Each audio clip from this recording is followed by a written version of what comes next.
I am a registered medical marijuana patient here in the state of Colorado, which means I have a license to be able to cultivate cannabis at home for medicinal use. I'm not stoned. I'm not. You know, I'm not stoned. I mean, because I don't want to be. And I'm medicated. I know.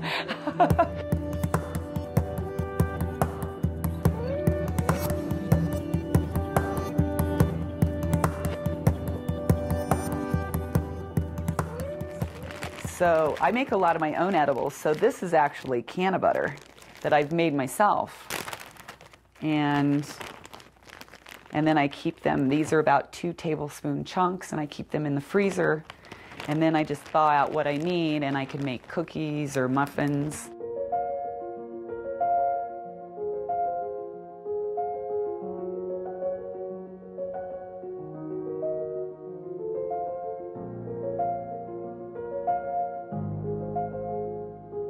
I use cannabis medicinally to treat the variety of symptoms that I experience from fibromyalgia. Fibromyalgia is a chronic condition.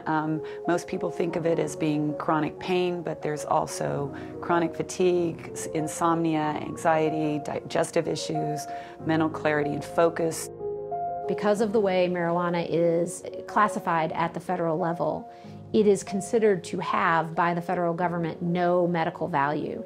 And in fact, that makes it almost impossible to get federal funds to research any medical value. We have gone for so long with indications that cannabis can have such dramatic benefits on some of our most difficult conditions and illnesses, and we haven't followed up on those. It's definitely saved the quality of my life, probably saved my marriage, you know, saved my relationship with my grandchildren and my children, because I can be more active with them. I can participate now. Pain at that level is completely overwhelming.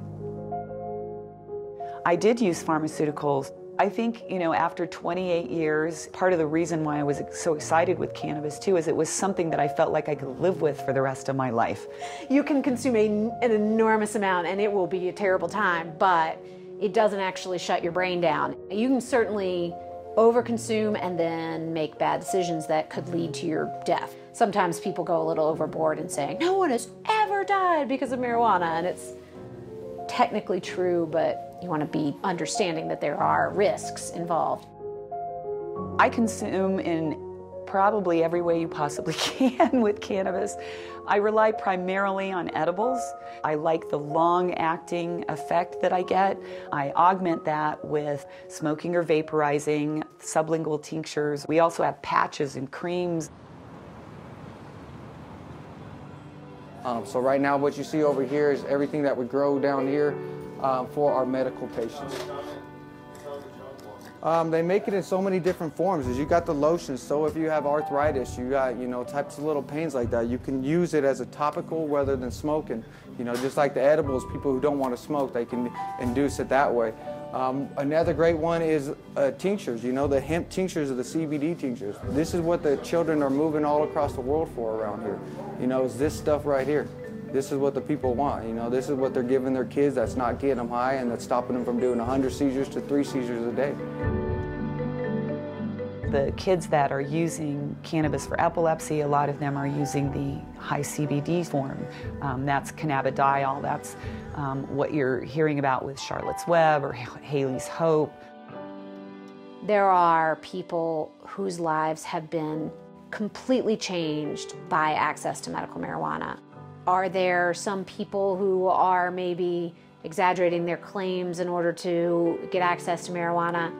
Sure. But at this point, the stories are just too overwhelming to deny.